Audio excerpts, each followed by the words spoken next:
నా పేరు K Hanumantha Reddy. Nandi hills.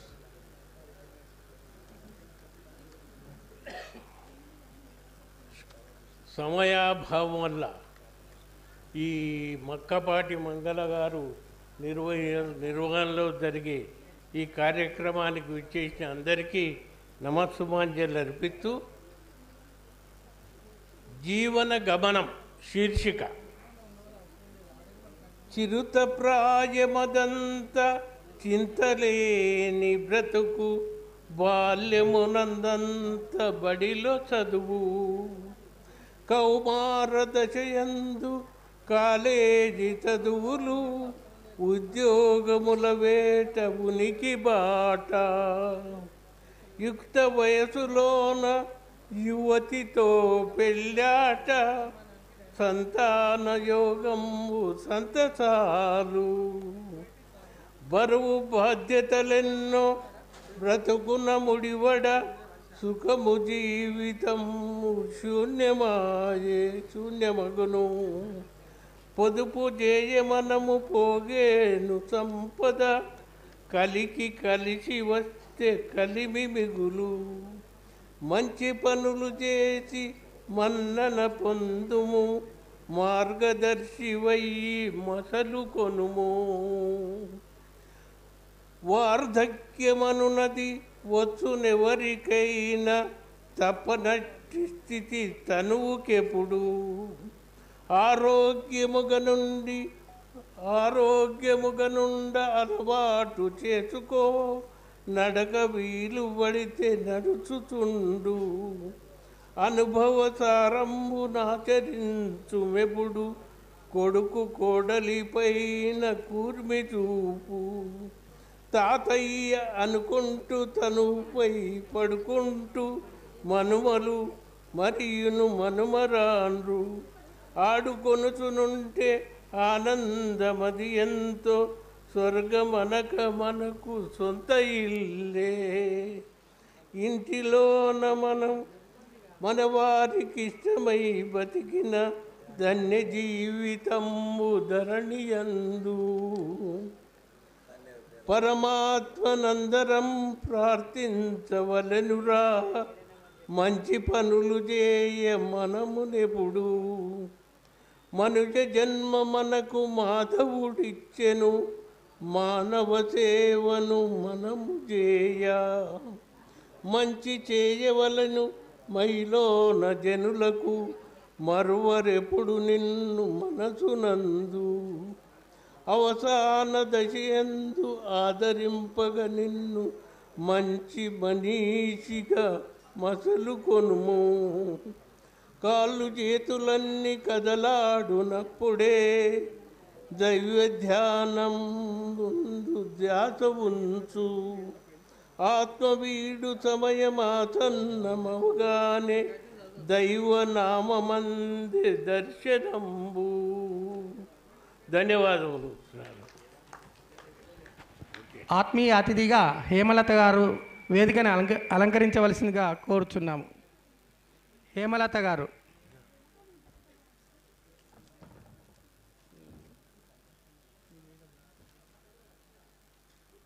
తర్వాత తాతాపూడి సోమేశ్వర శర్మ గారు వారి కవితను వినిపించవలసిందిగా కోరుతున్నాం. మరియు నా శీర్షిక మహిళలు మహారాణులు. మహిళలు మహారాణులు. మహిళలు మహారాణులు మహిళ వీరే మహోన్నతులు. మగువ మనసు మంజీర జలపాతం, మధురానంద జరిగే మాతృమూర్తి. మహిళ లేనిదే సృష్టి లేదు, మహిళ లేనిదే మనుగడే లేదు. మహిళామూర్తిని మనం పూజిస్తే దేవతా స్వరూపాన్ని పూజించినట్లే. దుర్గా, పార్వతి, లక్ష్మి, వాణి అన్ని దేవతలను పూజించినట్లే. మగువ ప్రవేశం కానీ ఏ రంగం లేదు. చదువులలో, ఉన్నత పదవులలో, ఉద్యోగాలలో ఉన్నత శిఖరాల్ని ఉరువిలో సాధించగల శక్తి మహిళలదే. మహిళల ప్రతిభకే పట్టాభిషేకం. మహిళకున్న శక్తి ఓరిమి మగాడికి ఉండదు. మహిళకు ఆ వరం ఏమిటంటే మహోన్నతమైన మాతృత్వం. మాతృమూర్తి అయిన ఓ మహిళా జ్యోతి మానవ జాతి మనుగడకే జీవం పోసింది మగువ. రాగంలో అనురాగంలో తరగని పెన్నిది ఈ మగువ. అక్కగా, చెల్లిగా, అత్తగా, అమ్మగా, అమ్మమ్మగా, నానమ్మగా, బామ్మగా, ఈ రూపాలన్నిటికీ మించిన గొప్ప అపురూప రూపం భర్తను మెప్పించే భార్యగా, పిల్లల్ని లాలించే తల్లిగా, కోడలి మెప్పు పొందే అత్తగా. ఎన్ని రూపాలమ్మ నీకు, ఎన్ని నామాలమ్మ నీకు. ఓ మహిళా మూర్తిమయి, సహన చారుశీల జ్యోతిర్మయి, అమ్మా నీకు స్వర్ణ పుష్కరోత్సవంలో సహస్ర ప్రణామాలమ్మ. అందుకో అమ్మ, అందరూ అమ్మ, అనురాగ జ్యోతి ఆదర్శ మహిళ. ధన్యవాదాలు సార్. మరో ఆత్మీయ అతిథి లక్కరాజు నిర్మల గారు వేదికను అలంకరించవలసిందిగా కోరుతున్నాను. ఇప్పుడు పద్మావతి గారు తన కవితా గానాన్ని వినిపించవలసిందిగా కోరుతున్నాను.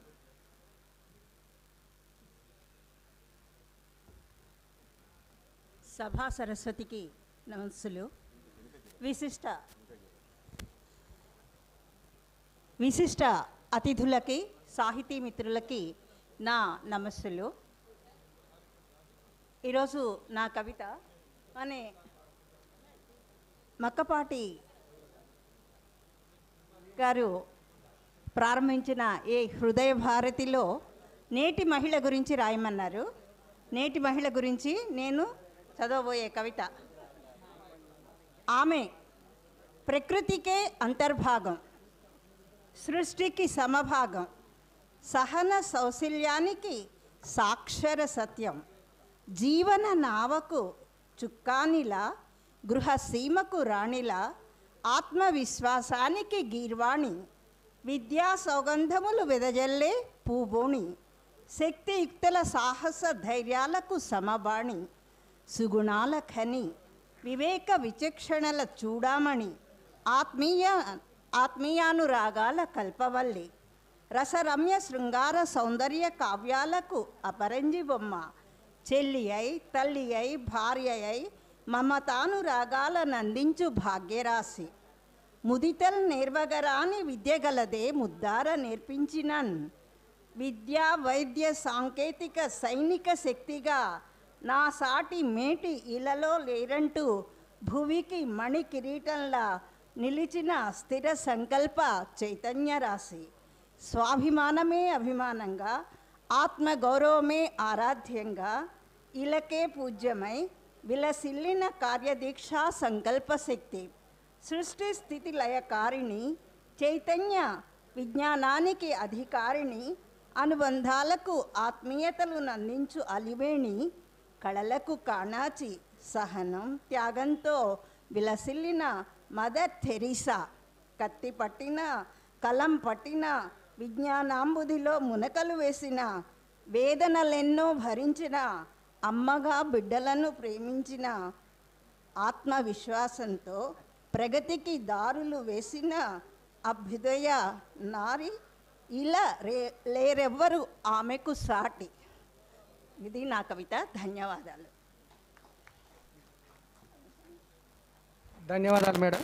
ఇప్పుడు హేమలత గారు చిరు సందేశాన్ని అందిస్తారు. అందరికీ నమస్కారం. వేదిక పైన పెద్దలు అందరికీ నా యొక్క నమస్కారం. స్వర్ణపుష్ప మాసపత్రిక ఎడిటర్ మరియు హృదయ భారతి ట్రస్ట్ చైర్పర్సన్ డాక్టర్ మక్కపాటి మంగళ గారు సాహిత్య, సామాజిక, ఆధ్యాత్మిక రంగాలలో విశేష కృషి చేస్తున్నారు. ఇంత బృహత్ కార్యక్రమాన్ని నిర్వహించారు. వారు ఇంకా ఎంతో ఎత్తుకు ఎదగాలని, వారికి ఇంకా సేవ చేసే శక్తిని ఆమెకు ఆ కృష్ణ భగవానుడు కల్పించాలని కోరుచున్నాను. చాలా సంతోషము. ఇంత ఇంత మంచి కార్యక్రమం చేసిన చాలా సంతోషంగా ఉంది. ఇంకా మంచి మంచి కార్యక్రమాలు చేయాలని ఆధ్యాత్మికంగా కోరుచున్నాను. థ్యాంక్ యూ అమ్మ, నాకు ఈ అవకాశం ఇచ్చినందుకు. అంగిరేకుల సతీష్ గారు 2 వాక్యాలలో వారి కవితాగానం వినిపించవలసిందిగా కోరుతున్నాను.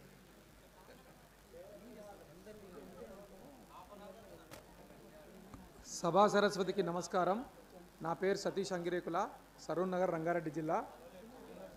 హృదయభారతి సేవా సంస్థ మరియు స్వర్ణ పుష్పం సామాజిక పత్రిక పుష్కరోత్సవం సందర్భంగా ఈ సభను నిర్వహిస్తున్నటువంటి మంగళ మొక్కపాటి మేడం గారికి నా హృదయపూర్వక శుభాకాంక్షలు మరియు శుభాభినందనలు తెలియజేస్తూ సభ మీద ఆశీస్సులైన ఉద్దండ పండితులైన అందరికీ కూడా నా హృదయపూర్వక నమస్కారం తెలియజేస్తూ నా చిరు కవిత ఆమె అమ్మ.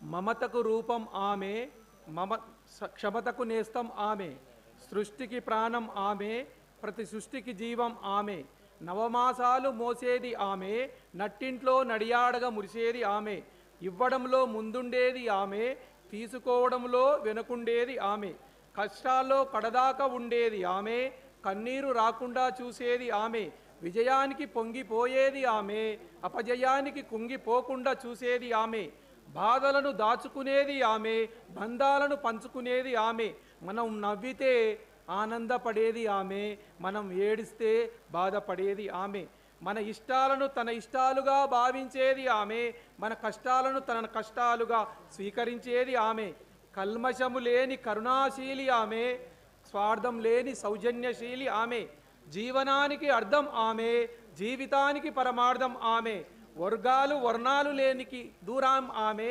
కులాలు మతాలకు అతీతం ఆమె, పేద ధనిక భావన లేనిది ఆమె, పేరు ప్రఖ్యాత ఊసే లేనిది ఆమె, పేగు బంధాలకు సాక్ష్యం ఆమె, ప్రేమైక గుణాలకు నిదర్శనం ఆమె, అమ్మకు అమ్మే సాటి, అమ్మకు లేనే లేదు పోటీ, అమ్మా నీకు వందనాలు, అమ్మా నీకు శతకోటి వందనాలు. నాకు ఈ అవకాశం ఇచ్చినటువంటి పెద్దలందరికీ మరొకసారి శుభాకాంక్షలు తెలియజేస్తూ మరొకసారి ధన్యవాదాలు చెప్తున్నాం. జై హింద్. ధన్యవాదాలు సార్. ఇప్పుడు మాణిక్య లక్ష్మి గారు వారి కవితాగానం వినిపించవలసిందిగా కోరుతున్నాను. అందరికీ నమస్కారం. వేదిక అలంకరించిన పెద్దలందరికీ నా నమస్కారాలండి.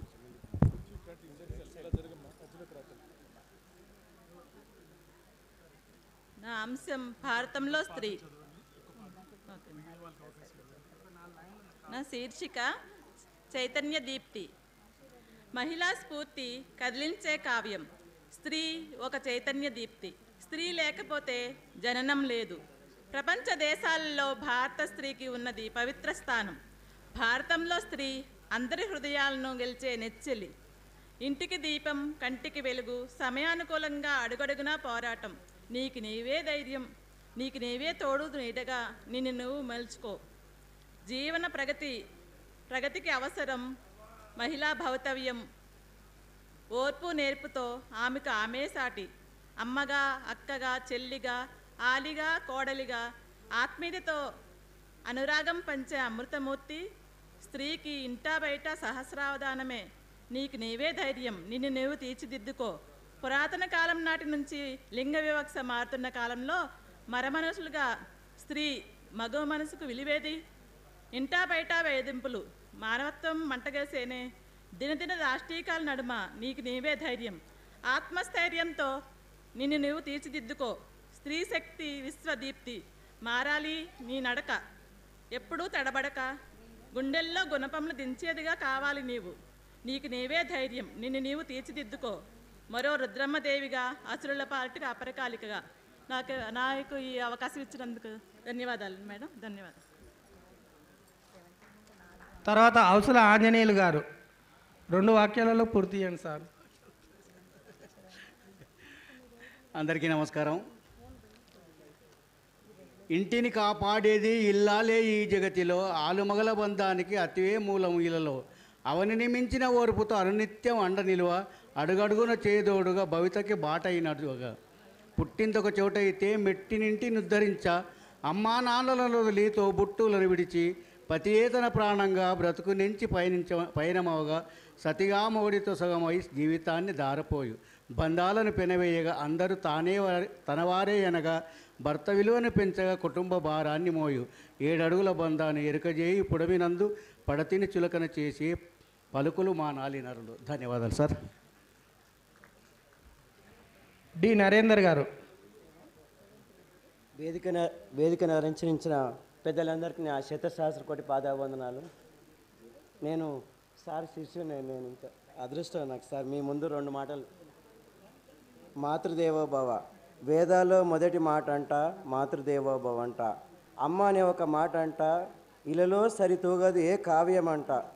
9 మాసాలు మోసనంట, అందుకే మనకు ఈ జన్మ అంట. అమ్మ ఒడే మొదటి గుడి అంట, అదే మనకు మేటి బడంట. తల్లిని మించిన దైవం లేదంట, 2 అక్షరాల ప్రేమ అమ్మంట. తపస్సు చేయకనే దొరికిన వరం అంట, గుళ్ళు గోపురాల అవసరం లేదంట. అమ్మకు సాటి మేటి ఇంకెవరు లేరంట. శివయ్యకు మారేడు దళం ఇష్టం అంట, అమ్మ మనసే పవిత్ర తులసి దళం అంట. ప్రేమకు పుట్టిల్లంట, నిస్వార్థానికి నిర్వచనం అంట. అమ్మంటే అమృతం, అమ్మంటే అనంతం, అమ్మంటే అనురాగం, అమ్మంటే అపరూపం, అమ్మంటే ఆదిశక్తి. కాబట్టి అమ్మలందరికీ శతసహస్రకోటి పాదాలు అందరిస్తూ ధన్యవాదాలు. నాకు ఈ అవకాశం ఇచ్చారు. ధన్యవాదాలండి. ఇంకొక 10 నిమిషాల్లో ఈ కవి సమ్మేళనం కార్యక్రమానికి కాస్త విరామం ఇద్దాం. ఎందుకంటే ముందు చాలా ప్రోగ్రామ్స్ ఉన్నాయి, మీకు తెలిసిందే. ముఖ్యమైనది స్వర్ణ పుష్పం తాలూకా పుష్కర మహోత్సవం జరుగుతుంది. సో ఒక 10 నిమిషాల్లో మరో 1-2 కవులకి అవకాశం ఇచ్చి విరామం ఇచ్చి తర్వాత మళ్ళీ అవకాశం ఇస్తాం. దయచేసి సహకరించండి. ఇప్పుడు లక్కరాజు నిర్మల గారు తమ అమూల్యమైన సందేశాన్ని వినిపించవలసిందిగా కోరుతున్నాను.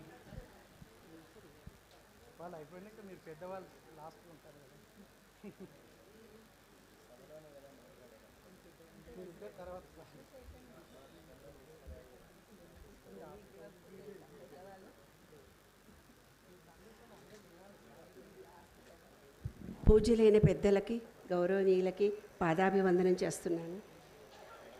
పుష్కరోత్సవం హృదయ భారతి సేవా సంస్థ తరపున స్వర్ణ పుష్పం.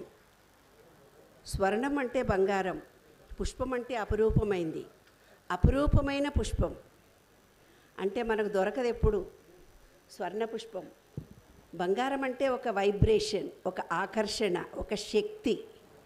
అలాంటి శక్తియుక్తులు కలిగినటువంటి మీటింగ్ ఇవాళ జరుగుతుందంటే వారికి ఓ దీపం కరిగిపోతూ ఎందరికో వెలుగునిస్తుంది, ఓ రూపం తరిగిపోతూ ఎందరికో ఆదర్శంగా నిలుస్తుంది.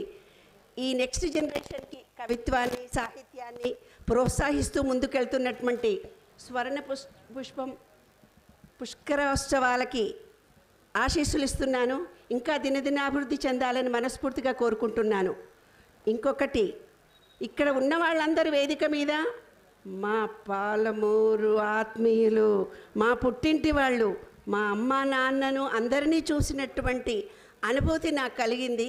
ఈ అవకాశం ఇచ్చిన పెద్దలకి అందరికీ కృతజ్ఞతలు తెలియజేసుకుంటున్నాను. నమస్తే.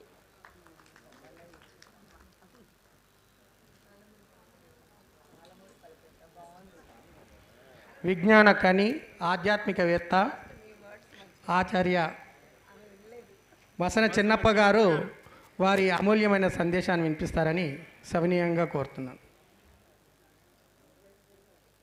ఆచార్య స్వాగతం. మీ అమృత వాకులు వినాలని ఎంతోసేపు చాలా ఆతృతగా ఎదురు చూస్తున్నాం. దయచేయండి ఆర్య.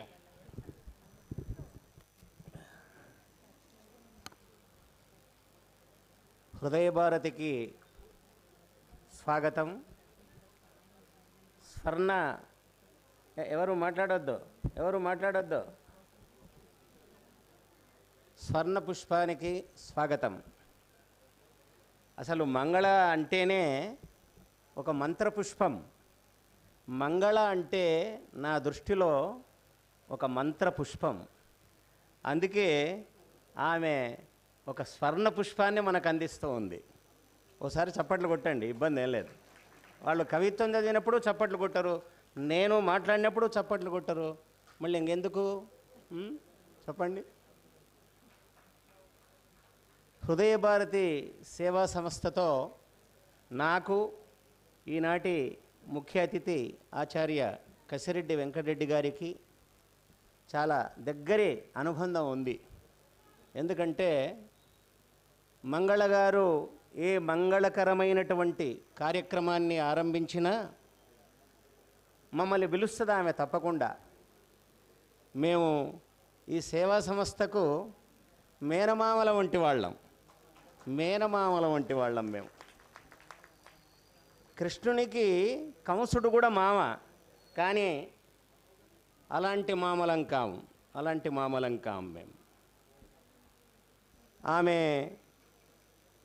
శతాధిక కవి సమ్మేళనం అన్నది చాలు, 10 మంది ఈ కవి సమ్మేళనంలో పాల్గొన్న వారి యొక్క అమూల్యమైనటువంటి వాక్కులు వినే అదృష్టం నాకు కూడా కలిగింది ఒక కవిగా. ముఖ్యంగా మన స్వర్ణపుష్పం మ్యాగజైన్ ఆమె చాలా కష్టపడి ఇష్టపడి చాలా కాలం నడిపింది ఒక్కతే.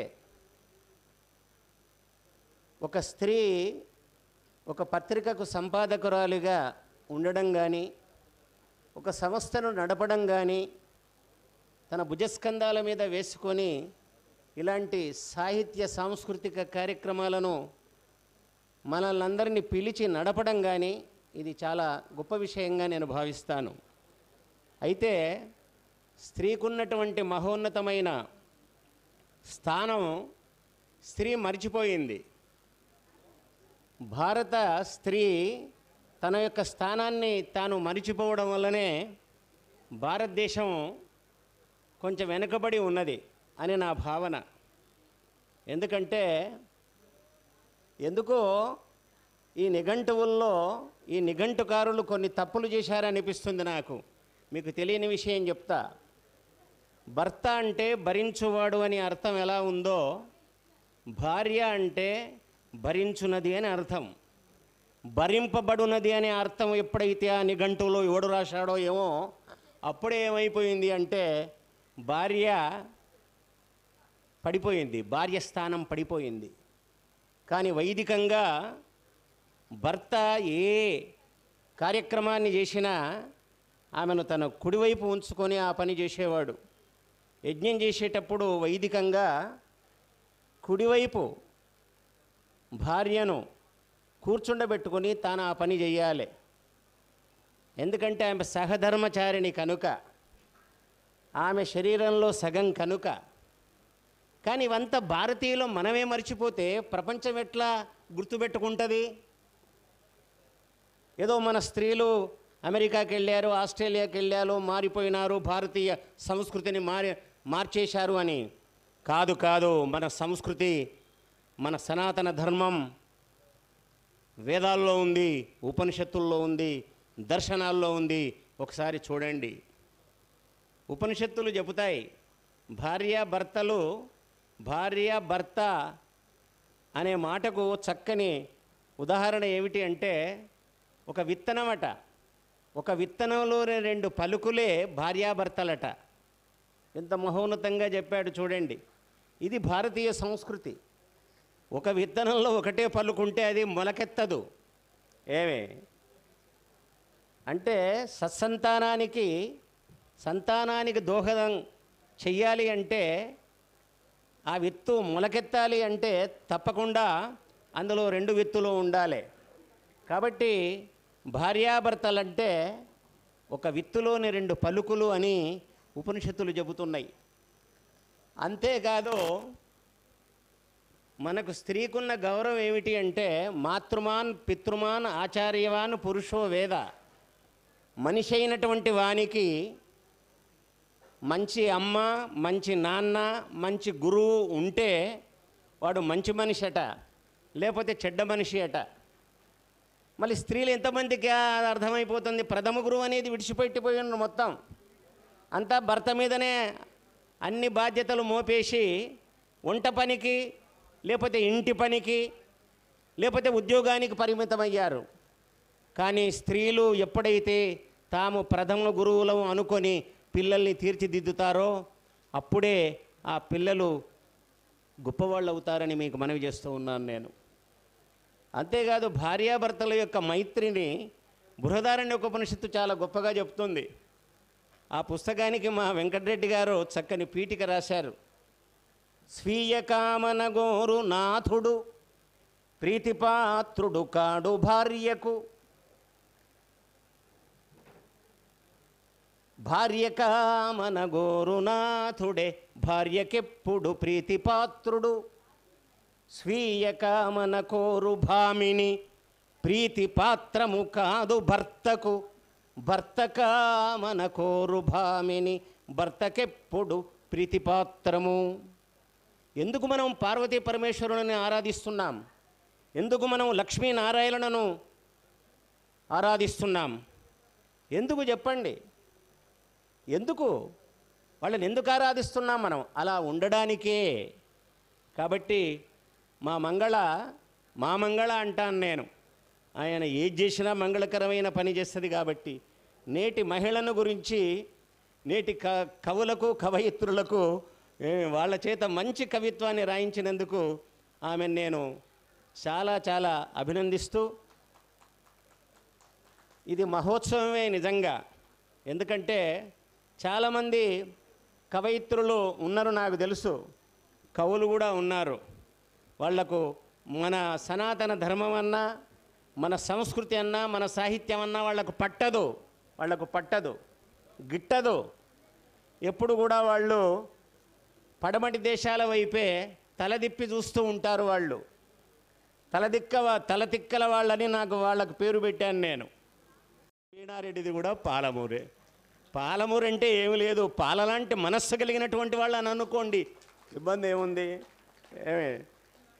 ఇక్కడ వనం అంటే నీరు, జా అంటే పుట్టింది కమలం. బహుశా ఈ స్వర్ణ పుష్పం మన మంగళ ఏం చేసిందంటే అలాంటి పూలలాంటి సుకుమారమైన మనస్సు కలిగిన వారిని, మంచి కవితాశక్తి కలిగినటువంటి వారిని తాను ఎక్కువగా ఈ కార్యక్రమ నిర్వహణలో ఆమె వాళ్ళ చేత పాలు పంచుకునేటట్టు చేసింది. అందుకు నేను అభినందిస్తూ, ఒక్కటి ఆమె నాకు అనిపిస్తుంది, మన తెలంగాణలో ఏం చేసినా చాలా కష్టమే. త్యాగరాయ గాన సభలో వెళ్ళి చూస్తే అక్కడ వాళ్ళు చాలా అద్వితీయంగా చేస్తారు. అద్వితీయం అంటే రెండో వాళ్ళ యొక్క సహకారం లేకుండా చేస్తారు వాళ్ళు. కానీ మనం చేయడం చాలా కష్టము. అయినా మంగళ భగవంతుని యొక్క సహకారాన్ని తీసుకొని, మరి విజ్ఞులైన వారి యొక్క పండితులైనటువంటి వాళ్ళ సహకారం తీసుకొని ఆమె ఈ మహోన్నతమైనటువంటి ఈ పుష్కరోత్సవ కార్యక్రమాన్ని నిర్వహిస్తున్నందుకు నేను నా హృదయపూర్వకంగా ధన్యవాదాలు తెలియజేస్తూ, మీ అందరికీ కూడా ఆహూతులైనటువంటి మీ అందరికీ కూడా నా హృదయపూర్వకమైనటువంటి శుభాకాంక్షలు తెలియజేస్తూ సెలవు తీసుకుంటున్నాను.